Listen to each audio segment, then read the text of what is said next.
সবাই নিরপেক্ষ থাকলে সুন্দর নির্বাচন করা খুবই সম্ভব। নির্বাচন তো এককভাবে নির্বাচন কমিশন করে না। নির্বাচন যখন করে আর্টিকেল 126 অনুযায়ী রাষ্ট্রের সমস্ত অর্গান কিন্তু নির্বাচন কমিশনের আন্ডারেই কাজ করে, এবং নির্বাচন কমিশনকে যে অথরিটি দেয়া আছে সংবিধানে এবং আইনে, এই আইনটা যাতে ফুললি এক্সারসাইজ করা যায়।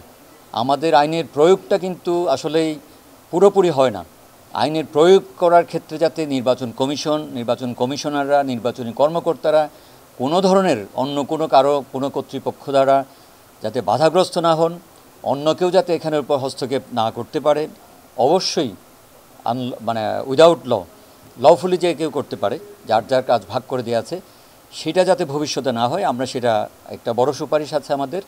আরেকটা আছে হলো সংবিধানে যে ক্ষমতাটা দেয়া আছে কমিশনকে, সেটাকে আরও কীভাবে স্পেসিফিক করা যায় আইনের মাধ্যমে, এবং এটা কোডিফাই করা যায়, এবং গ্যাপগুলো আছে সেগুলোকে কীভাবে ফিল আপ করা যায়। আরেকটা হলো নির্বাচনী ব্যয়ের, নির্বাচনী দায়িত্বে যারা থাকে তাদের নির্বাচনী অপরাধ যেগুলো হয়, নির্বাচনী অপরাধগুলোর বিচার যাতে আরও স্পেসিফিক্যালি করা যায়।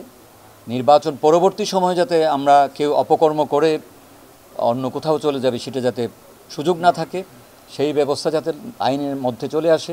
নগদের সর্বোচ্চ বার 167 টাকা রিচার্জে পাবেন 1 লাখ টাকা পুরস্কার। আরও আছে প্রতি সপ্তাহে পুরস্কার ও ক্যাশব্যাক।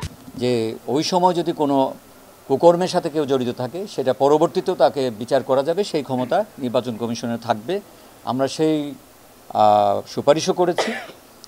আমাদের পক্ষ থেকে মোটামুটি এগুলোই ছিল। এবং আমরা আরেকটা আপনাদের কাছে অনুরোধ করেছি, আমাদের মিডিয়া যাতে নিরপেক্ষ আচরণ করে, যখন যেটা মানে আপনার সহজ সেটা যাতে না করা হয়। আপনি ভালোকে ভালো বলা, মন্দকে মন্দ বলা, সেটাও আমরা আপনাদের কাছ থেকে আশা করি। আপনাদের কাছ থেকে আমরা নিরপেক্ষতা আশা করি, যাতে সবাই নিরপেক্ষ থাকলে সুন্দর নির্বাচন করা খুবই সম্ভব।